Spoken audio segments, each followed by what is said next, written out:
Good morning again. Thank you for inviting me back. It's my pleasure to be here again at Middle Collegiate Church on this Labor Day Sunday weekend.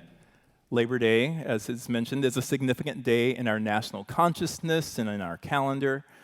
I imagine that the history buffs in the congregation already know this, but the first Labor Day was actually celebrated in New York, even before it was a national holiday, on September 5th of 1882. It was organized by the Central Labor Union and touted as the working men's holiday, a day to recognize the accomplishments and contributions made by the American worker and unions. As it was then, it is now also a moment for us to pause and be mindful of all those who labor, especially those who labor on our behalf. The courageous men and women who protect and keep us safe. The strong hands who build our homes and places of employment and maintain our churches. The often unseen who grow, gather, and prepare the food that we eat. And the underpaid who educate our children and care for them. And the compassionate who guide us to healing when we are sick. Labor Day is to a degree a time to remember how our work and the work of others connects us to each other. We are dependent on our sisters and brothers, and we all benefit from the work of someone else's hands. And for that, we should be grateful. Amen? As was stated earlier, Labor Day also represents something else, something that we may not want to admit, namely that summer is nearly over. School is or will be back in session soon. There won't be as much time for play. It's likely you've already begun planning, plotting, and prioritizing all those things that you need to get done before the end of the year. But before we get there, Labor Day is also a chance to chase that last bit of sun, to sit on the beach, or see loved ones before we move into the work and rhythm of shorter, darker days. Labor Day is a final escape before the fall comes. It's a chance to get away. In our gospel reading today, we see that Jesus has also taken the opportunity to get away from his labors. In the preceding chapters, Mark informs us that Jesus had traveled throughout Israel, teaching and proclaiming the good news of God's love to the Jews, healing the sick, casting out demons, and challenging the piety of the religious officials. He had called and empowered his disciples to share in his ministry, and his popularity had grown so great that even when he tried to escape to what was called a deserted place, he ended up feeding a crowd of 5,000 men, plus women and children. Now that's pretty good for a man with neither a Facebook page or a website or a Twitter handle. The last verse of chapter 6 says, wherever he went, into villages or cities or farms, the people laid the sick in the marketplaces and begged him that they might touch even the fringe of his cloak, and all who touched it were healed. Mark doesn't tell us exactly why Jesus went to Tyre, but if you take into account all that he'd done before and the ways that he'd been caring for the children of Israel, it's possible that Jesus was simply worn down and tired and in need of a break. Jesus needed to get away. Can you imagine what it would mean to be Jesus? I don't mean in a what would Jesus do bracelet on your wrist kind of way. I mean, how would it feel that wherever you went, there was always someone there wanting to touch or be touched by you, to have you perform some miracle or prove yourself to be who you know you already are? Last week I read an article by a writer from Chicago, Tom Chiarella, who engaged in a little experiment to see how people would respond to him based upon what he wore. For 4 days, he dressed in one of 4 uniforms: a doctor, a mechanic, security guard, and a priest. Although it is intriguing to learn how he was treated based upon each uniform, the reaction he received as a priest was by far the most shocking. In the article, he states that wearing the black cassock and collar for a day garnered him the greatest attention and requests. Weirdly, the priest outfit, he wrote, was the most physically demanding uniform to wear. People stared at him or talked to him wherever he went. Generally, strangers will not touch you, he observed, except a priest. People will touch a priest. On the wrist, mostly. It happened 12 times, just a tap in the middle of a conversation. An assertion of connection, an acknowledgement of some commonality that he could not fathom. Given how so many people looked to him for help and hope and comfort, the author concluded that being a priest is hard work. He was constantly sought out by people, especially people in need. All day long, he said, I was faced with homeless men, homeless families, crouched in the street. Sometimes they reached up to me, touched my wrist. Twice he was asked for a blessing, but because he was in fact not a priest, that was not something he felt he could do with some honesty. He found himself incapable of responding to all the needs and requests that came to him, and he felt overwhelmed. If one man could barely endure looking like a priest for one day, consider what it meant to be Jesus. There was no escape. There was always work to do. So when he went to Tyre, he went to get away from people like us, with people with requests. Jesus left Israel and crossed the border into southern Lebanon to Tyre, a city about 40 miles north of Nazareth. Although it was close to his hometown of Nazareth, it was outside the bounds of what was culturally and religiously acceptable to Jews, because it was a land inhabited primarily by Gentiles. I imagine he went there because he thought that in Tyre, no one would know who he was. They didn't know that the power of God was alive in him and at work in him, so he wouldn't be called on to do anything. There would be no hungry crowds to feed, no leaders from the temple to test them with their inquisitions, and certainly no one expecting him to heal them of their illnesses. Jesus went to Tyre, unlike the theme song for the 80s TV show Cheers. Sometimes you want to go where nobody knows your name. I think this is a feeling that many of us can relate to, especially in a culture where we're all just a click, a call, or a post away from hundreds of our closest friends and some of our frustrating acquaintances. If you're like me, there are moments in life when you really just want to drop your guard, put down all your roles and responsibilities, maybe even take a break from the spouse or your family and just be alone. But as it happens for us, it happened to Jesus too, and life does not always give us what we want. Because soon after he entered the town, he's just checked into the hotel and was about to put his feet up by the pool when this woman shows up, and immediately Jesus is back at work. How she knew who Jesus was, we don't know, but what we do know is that she's a mother in need. Her daughter is possessed by a demon. Now, some biblical scholars say that what Mark named a demon was possibly a seizure disorder that caused the girl to convulse, lose control of herself, or endanger her life in some way. But regardless of the exact meaning or intent of the word, here we have a mother whose daughter is possessed by something that has caused her pain. Now, I'm no one's parent, but I can clearly see the love that this woman has for her child. Maybe you are a parent who has a child who's lived under the influence of a thing or a person that has caused them harm.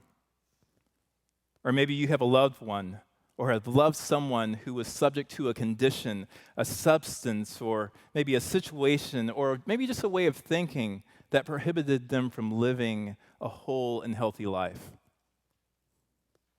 If you have, then you get a glimpse into the depth of need and desperation that caused this woman to seek Jesus out. She had a daughter who was in danger. Her dreams for her daughter and her future were nearly broken. Maybe he was her last chance. But deep in her heart, she believed that Jesus could heal her. But if she knew that Jesus had the power to heal, then she probably also knew that Jesus was a Jew, and that the Jews looked down upon Gentiles as unclean. And more than that, more than just unclean, Jesus regarded her as a dog. Now, I have to tell you, this might be my most disappointing moment in the life and ministry of Jesus. Yes, that's a very short list, but for me, his dismissal of this woman is clearly at the top.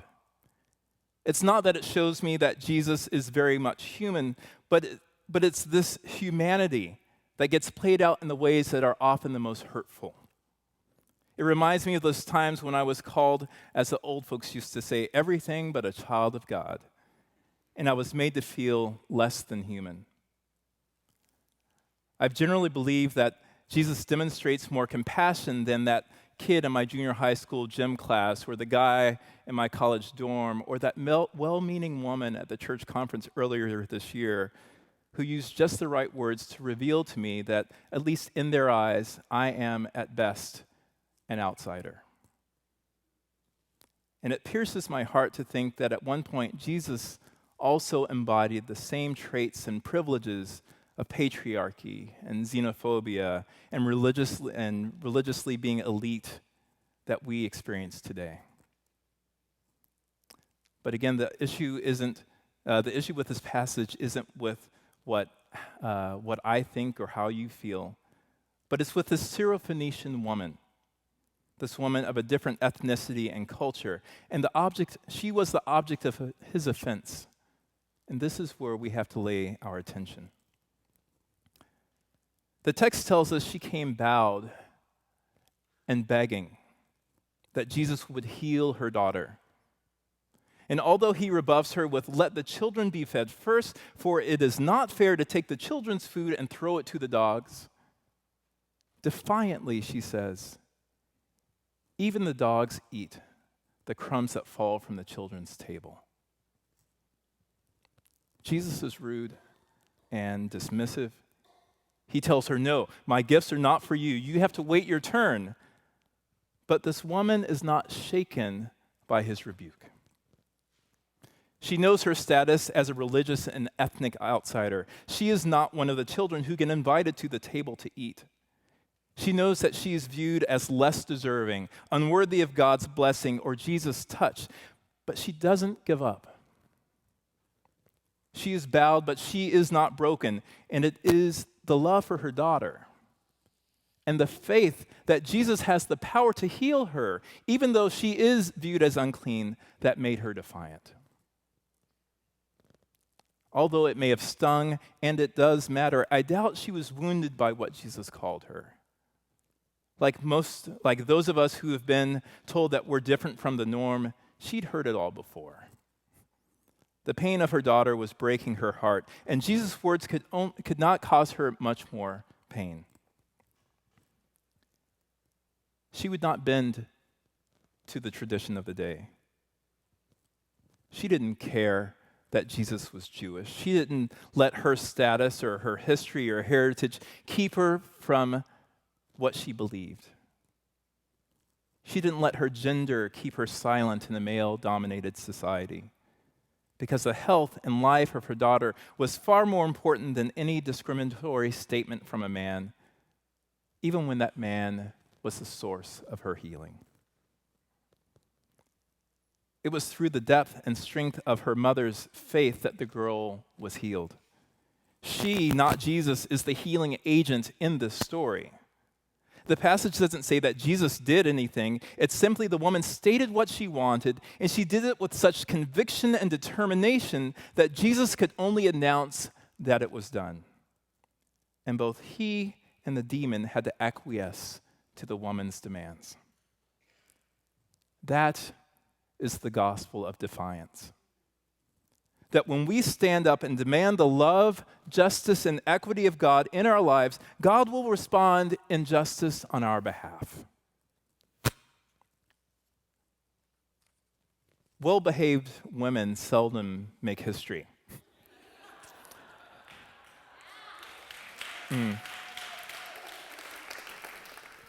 And that's a popular phrase that some of you may have heard before. And it seems just as appropriate for the Syrophoenician woman as it does in our time. Last month, actually a month and a day ago, 2 young black women took center stage at a Bernie Sanders rally in Seattle. Defiantly, Marissa Johnson and Mara Jacqueline Williford crossed the boundaries set by the campaign organizers to confront the senator and the left-leaning crowd with the message that Black lives matter. Amen. 15,000 people were there to support Sanders in his bid to become the Democratic nominee for the presidency. So when the 2 took the stage, they were met with a roar of boos and jeers and the immediate call for their dismissal. These 2 women, cultural outsiders like this woman and Mark, who had not been invited to speak there, must have known that they would have been met with vitriol and that their presence, even from a progressive liberal crowd, would warrant some strong opposition. So why did they do it? Why were they willing to face the slurs and shouts and disdain? I trust they did it because they believe, like this mother who confronted Jesus, that the lives of the ones they love,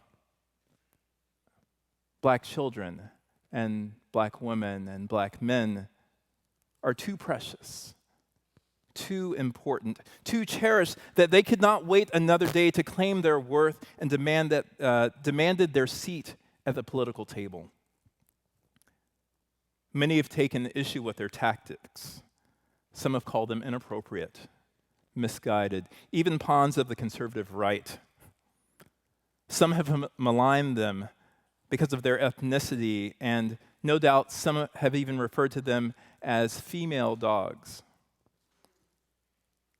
But still, because of their defiance, because they were not willing to remain silent in the face of nearly insurmountable opposition and injustice, almost immediately, Senator Sanders released his proposal for racial justice and criminal justice reform.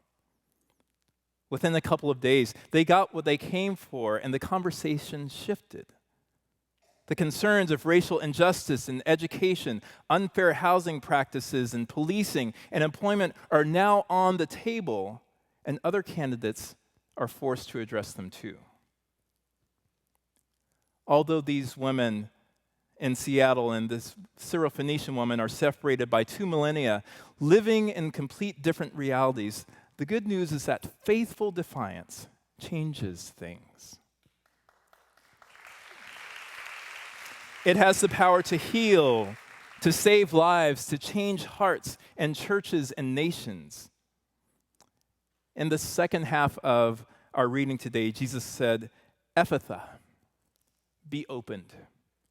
He touched the deaf mute, and his tongue and his ears were opened.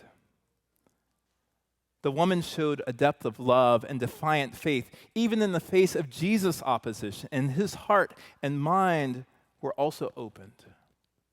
Open to a bigger, more inclusive, all-encompassing experience of God's reign. God had a purpose that's bigger than even Jesus knew. And it took this unclean outsider to defy the culture and customs of her day to show him that. The woman's faith released her daughter from what possessed her, and then she helped release Jesus from the boundaries and limitations that had existed and possessed him. No longer was he here to heal and save only the children of Israel, but through her gospel of defiance, all were welcomed in. Jew and Gentile, black and white, male and female, and everything that exists in between. All are now God's children, and all are invited to eat at God's table. At this table. I read a quote online this week that frames this Mark passage really well that said, Jesus understood God's justice more because she insisted that Syrophoenician lives mattered.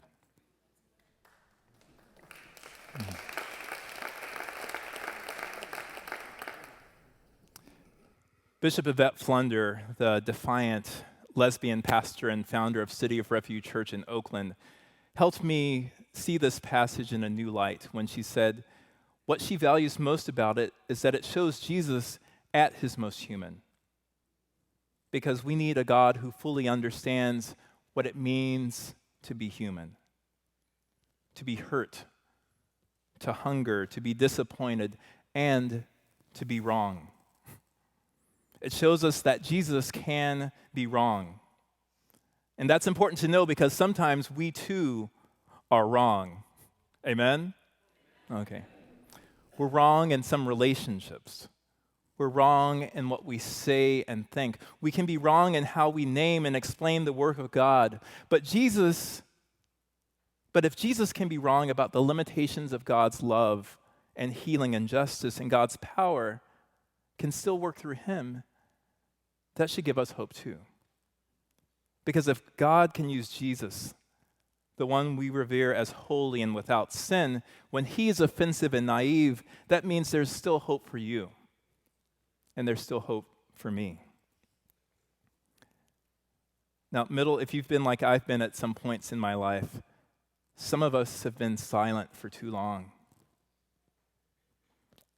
Some of us have allowed the social constructs of class and race and gender and sexual identity and even religion to hold us back.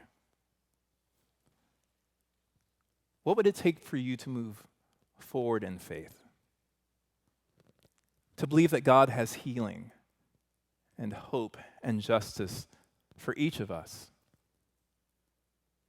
Sometimes to achieve it, like the Syrophoenician mother, sometimes you have to be defiant to the traditions and beliefs that get in our way.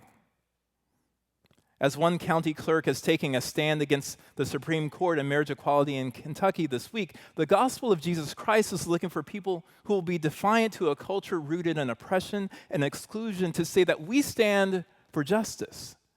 We stand with God.